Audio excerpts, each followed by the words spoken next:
Good morning children. Welcome to the next section of biology class, that is under plant and animal tissues. The next topic is, so first we have considered under plant tissues. First one, just in the previous class we have seen what? Meristematic tissue, living tissue. That meristematic tissue is present in the growing tips of the plant. It may be of shoot tip, it may be of the root tip. Yes, meristematic tissue is broadly divided into three types. You have seen meristematic. Apical meristematic tissue, lateral meristematic tissue, intercalary meristematic tissue. Intercalary meristematic tissue is also known as what? Cambium. Okay. Yeah, this was the last class what we have seen. So today let us go with the next category of plant tissue, that is permanent tissues. Okay. Under that permanent tissues, are broadly classified into simple tissue and complex tissue.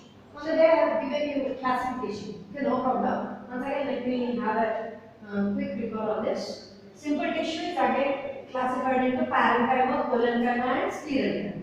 Complex tissue is classified into what? Xylem and phloem. Okay. First, let us see the simple tissues. Under simple tissues, the first category is parenchyma. First of all, you have to know a simple tissue is made up of only one type of cells. Okay, only one type of cells. That one type of cell will perform all the activities in the plant, isn't it? Next, that for parenchyma, first let us see. In the parenchyma tissue, if you observe the diagram, just all of you open page number 24 and see. See, the diagram is given. Easily you are seeing the diagram, you can understand very clearly. Okay, cells are isodiametric in shape. Okay, and also equally expanded on all the sides. Equally expanded on all the sides means if you see the picture, easily you can have the idea. Okay, and because of this isodiametric condition of the cells, you can see a lot of intercellular spaces in between them. These intercellular spaces, that intercellular spaces in between the cells is occupied by completely air. Okay. Now, here the first point in this is cells are isodiametric in nature, and as well as intercellular spaces are present. And one more thing about parenchyma, it's a living tissue. Living cells are present in parenchyma. Okay, by seeing this picture, easily you can identify. Here, each and every cell has a distinct nuclei and as well as cytoplasm. Centrally, you can see a big vacuole occupying most of the part of the cell. That intercellular spaces, just now I said, okay, these intercellular spaces is completely filled with what? Air. Okay, so this is the normal structure of the parenchymatous cells. Parenchymatous cells are isodiametric in nature. Okay, and also all the mostly cells have intercellular spaces intercellular spaces are present in between them, and also centrally large vacuole is located. You know, function of vacuole, it helps in the storage of food substances. Okay, and also location, you see it's a ground tissue, part of ground tissue. No? So mainly in the leaves, flowers, and fruits. Okay, especially it is located in leaves, flowers, and fruit. Next, functions you see. Three important functions you can notice in this. The first one is storage of food. Okay, this parenchymatous tissue acts like a storage tissue for food, for storing of food. This tissue plays a very important role. In potato you can see stem modification. So in that potato, this parenchymatous cells are present. That parenchymatous cells helps in storage of food materials. And also, some of the parenchymatous cells contains chlorophyll. If this chlorophyll is present in parenchymatous cell, then this parenchymatous tissue perform photosynthesis process. Because of that, plant synthesis their food materials. You know this. Then also air spaces, air cavities. See here, because of the presence of this air cavities in the parenchymatous tissue, those are light in weight. They can easily float. Okay. Next, These are the main important functions. Air and cavitous tissue. Okay, three important functions we remember. One is storage of food, and the other one is chlorophyll. It contains chlorophyll. With the help of this chlorophyll only plants get prepare their own food materials. And air and cavitous tissue is present. This air and cavitous tissue helps in maintenance of light weight of the plant, so that easily it can float. Okay, and this is about simple parenchymatous cells. Then you can see next coming to colon completely reverse to this. Here you can see the diagram. See, of course, these colon-cavitatous cells are also living cells, isn't it? By looking into this picture, easily you can identify no intercellular spaces present in between them. Completely, these intercellular spaces are filled with lignin and pectin depositions, chemicals. Okay, and also no intercellular spaces, and they have large and dense nuclei. You can see this diagram. No? Cytoplasm is present, centrally located nucleus, as well as a large vacuole is present for the storage of food. Okay, the location you see, especially in monocots, monocot stems, roots, and leaves. That means they are absent in monocot stems and leaves, but also they are present in dicot stems. This is very, very important. This colon-cavitatous tissue is absent in monocots, monocot, root, stem, and leaves. Whereas in dicots, this colon-cavitatous tissue is present. Okay. Then what is the main function of this colon-cavitatous? Helps in mechanical support for the plant. It gives mechanical support for the plant, and also, of course, your chlorophyll is present now. Helps in carrying of photosynthesis. Then next, sclerenchyma, you see, you can observe the picture. By see, just look into these pictures, you can see these are dead cells. Obviously, you have to remember only parenchyma and colon-cavitatous cells are living cells. Sclerenchyma completely dead cells, and they don't have any protoplasm. Okay, and cells are long and narrow and thickened what usually pointed at both ends. You can see this diagram. By saying this, you can understand. Okay, and the cell of these cells are made up of lignin. Okay, intercellular spaces are generally absent because they are very closely packed. Okay, and cells are connected to simple pits. You can see a gap in between one cell to another cell. The gap between one cell to another cell is considered as a pit. Okay, so from one cell connection to another cell connection, there will be a pit. Sometimes here there is a plant. There are in the plant that present spherical or regular shaped highly lignin cells and stone cells are skelets. That means highly lignin depositions are more in this sclerenchymatous cells. Location, stem, roots, veins of leaves, etc. Okay. Main function of this is, of course, mechanical support and give flexibility to the plant. Okay, flexibility in the sense, however it can bend like that it will bend. Okay, flexibility. Now the fibers being strong and flexible are used in manufacture of ropes and textiles. Isn't it? The fibers which are taken from this sclerenchymatous tissue, they can make ropes and textiles. Okay, jute wire obtained from fibers, jute fibers. Okay, sclerites important toughness, impart toughness to seed coats and grittiness to fruit pulp. Okay, stiffness you can say. Now, fibers are of two types again. This sclerenchymatous tissue is broadly divided into two types again. Then fibrous tissue, stone cells tissue, and normally elongated cells. You can see the diagram. You can see occur in bundles. This will be scattered in loose groups. This fibrous tissue occurs in bundles, whereas this stone cells they occur in loose groups. Okay, and that's all about this. You can see total summary of the complete characteristics of a simple tissues. That is, what are the characteristics? Parenchymatous tissue, what function it will be? Colon-cavitatous tissue, what function it will be? And in sclerenchymatous tissue, what type of functions it will be? We can see. Okay. Next, coming to the permanent tissue. What is the next permanent tissue? That is complex tissue. Under complex tissue, what is there? Xylem and phloem. You already know xylem helps in transport of water, mineral salts, whereas phloem helps in the transport of food materials. Xylem consists of different factors like xylem brackets, xylem fibers, xylem parenchyma, and xylem seed tubes.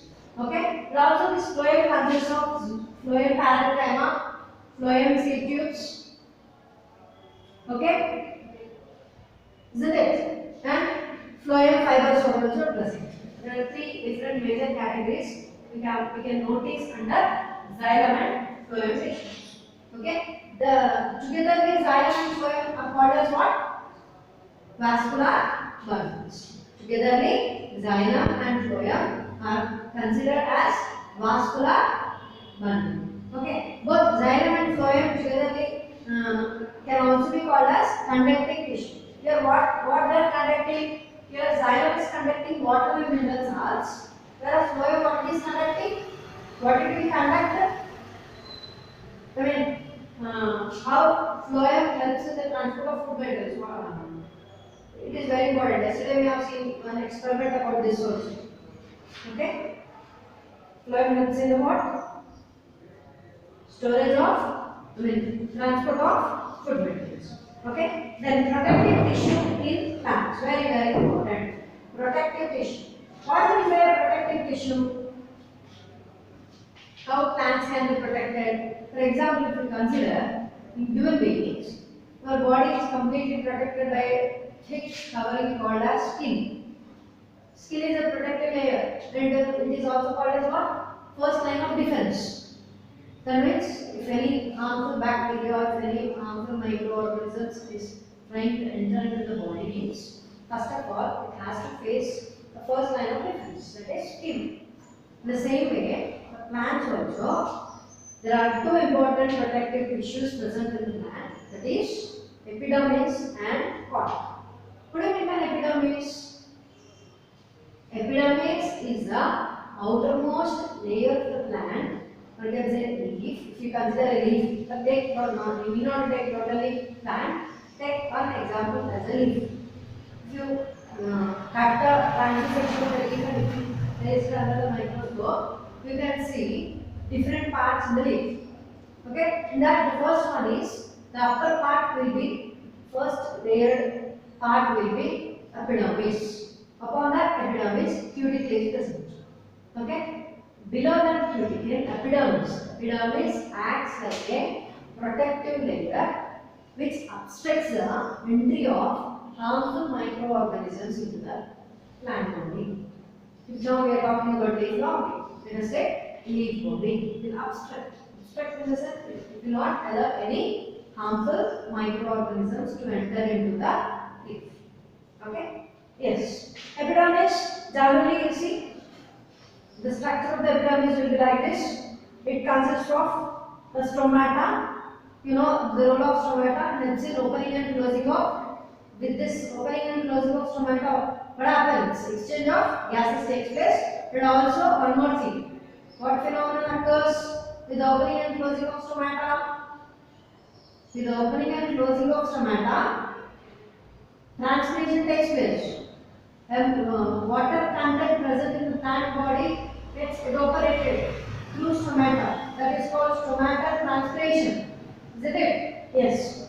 See, if you observe the structure of the stomata, it is surrounded by two guard cells. That guard cells enhances the opening and closing of stomata. Isn't it? Okay. Then centrally located nucleus is present. Okay. And stomatal aperture is present. Isn't it? The cells are somewhat irregular and without intercellular spaces. Very important. If you see epidermal cells, the cells are completely irregular in shape as well as without any intercellular spaces. The second point is the outer wall of the cell has a thin coat waterproof layer called cuticle. The waterproof layer which will obstruct the entry of water even into the leaf. That means through roots water will be absorbed, but from the outside it will not be entering. Next, cells are parenchymatous in nature and have colorless cell sap. What do you mean by cell sap? Cell sap is nothing but amount of water which is absorbed by the root from the soil. That is called cell sac. The water will be absorbed by the roots. No. That water which is absorbed by the root is called as cell sac. Okay, they may bear unicellular or multicellular hair or glands present on them. Okay, then leaves and green stems often have minute openings called stomata. You know, that's what I said about stomata. Then, what are the main functions of epidermis? See, acts as a protective tissue covering the plant body, very important. And the cuticle checks excessive evaporation and undue loss of water, very important. It will enhance, that means it will guard the transpiration. See, if the excess amount of water is present, then water will be evaporated. If the less amount of water is there, then it will escape from the transpiration. Like that, this epidermis play very important role in guarding the water level in the plant. Next, epidermis protects the plant from excessive heat or cold and attack of parasitic bacteria and fungi. Very important, just like that. From harmful bacteria or microorganisms, the plant is being protected by epidermis. Next, the stomata and epidermis allow exchange of gases and transpiration. Just role of stomata, exchange of gases as well as role of transpiration. Okay. Next, cork. Cork is the outermost waterproof tissue present in the older and mature woody stems and roots. Older and mature and woody stems means what? In the starting of the class, what we have discussed about the meristematic tissue. Meristematic tissue is very actively dividing tissue where the growing regions are there. There the meristematic tissue is present as such. Now, what is the main difference between meristematic tissue and permanent tissue?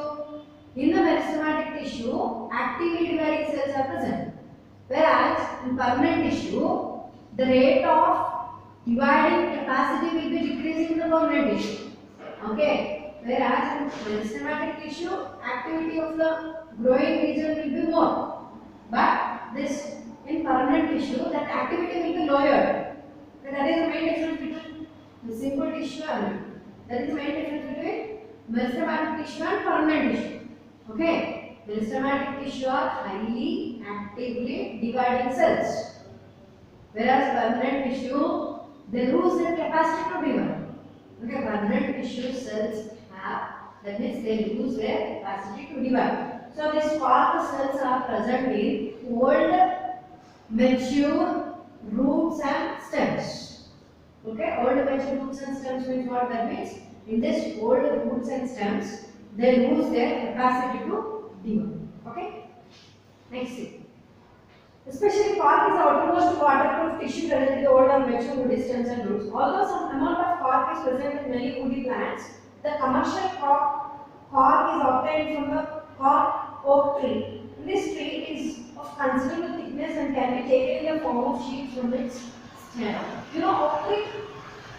Oak tree, Telugu I can say, but I don't know in Telugu.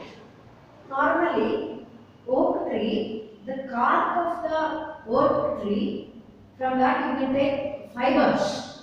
Okay, here the last sentence is in this tree, it is considered that thickness can be taken in the form of sheets from its stem. Or like the bark of a tree, or it will be thick and it is very hard. It helps in protecting the plant body, isn't it? Now, this oak tree, whatever the oak tree which is present, that the outermost layers will be there.